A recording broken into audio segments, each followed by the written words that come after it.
Good morning, man. How are you today? I'm good, Mr. Duley. How are you? I'm good. Thanks for asking. What's on your mind today? Well, I know we were going to be working on sentence structure today and tomorrow to get ready for English 9B, but I don't really understand what you mean by dependent and independent clauses. Can you help me? You know I'll help you out, Mikey Van Gessel. Wait a minute. Have you been hanging out with that Chris Harper kid again? If so, I don't think I will help you. Nah, that kid is crazy. Alright then. Let me teach you about clauses. Are you ready? Yes. You should probably take some notes about this stuff. I see you don't have anything to write with, so the class should take some notes for you. Class. Take out something to write with and something to take notes on. Probably that journal I bought for you would work well. Oh yeah. I forgot to bring a pencil today. Hey Caleb Grill. Will you take some notes for me? I bet he will. He's a pretty nice kid. So, there are two types of clauses. Independent is one, and dependent is the other. They're pretty easy. Let's break them down. Okay. Okay. We'll start with independent clauses. An independent clause is just like a normal simple sentence. There's a subject and a predicate. So, are you telling me you don't know what a subject or a predicate is? Maybe you should refresh my memory. Got it, Mikey. Well, a subject is who or what the sentence is about. You find the subject by asking who or what are you talking about. Oh yeah. I remember that now.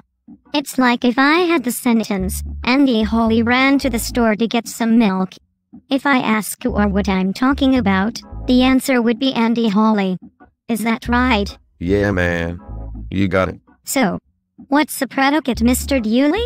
Well, Mikey, a predicate is everything that comes after the subject, including the verb. What do you think the predicate is in this sentence? Andy ran to the store to get some milk. I think I know the answer, Mr. Duley. If I ask who or what you were talking about, I know the answer is Andy. Everything after Andy would be the predicate. So the predicate would be ran to the store to get some milk. Am I right? Good job, Mikey. So what's the verb in that sentence? Come on, man. Okay. The verb is the action. So, Andy ran to the store. The action word is ran. You can always find the verb simply by asking, what did the subject do? So to review, you can find the subject by asking who or what are you talking about? And you can find the verb by asking, what did the subject do? The predicate is everything that comes after the subject, including the verb. Do you understand? Actually, Mr. Duley, yes I do.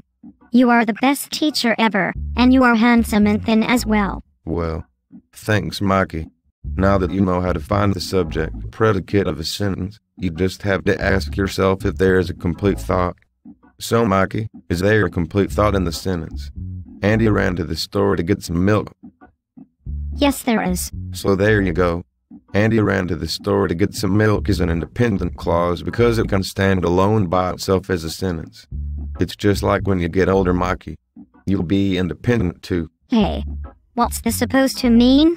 Anyhow, I understand independent clauses now. So it's a dependent clause. That's easy, Mikey. A dependent clause is the same as an independent clause, except there's no complete thought. It can still have a subject and a predicate, but they typically begin with a subordinating conjunction like if, or, because. So here's an example. Because Andy went to the store to get some milk. There's a subject, Andy. There's a verb, what, and there's a predicate, went to the store to get some milk. But the sentence starts with the subordinating conjunction because there's to be another section to that sentence to make it work. That other section would have to be a dependent clause. I think I kind of get it, Mr. Duley. But could you give me an example with the dependent and the independent clauses together? Sure I can, Mikey. Here it is. Because Andy went to the store to get some milk, she was able to eat her cereal.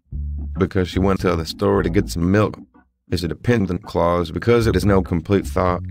She was able to eat her cereal as a subject, a predicate, and a complete thought, which makes it a dependent clause. Oh, I get it now. So an independent clause can stand on its own as a sentence, but a dependent clause needs the help of an independent clause to make a complete thought. That's exactly right, man. Now let's let the class do some practicing. That sounds great. Because you are handsome and thin, the class will understand the lesson today. See? That's a dependent clause followed by an independent clause, which makes a great sentence. You've got it, man. Great job.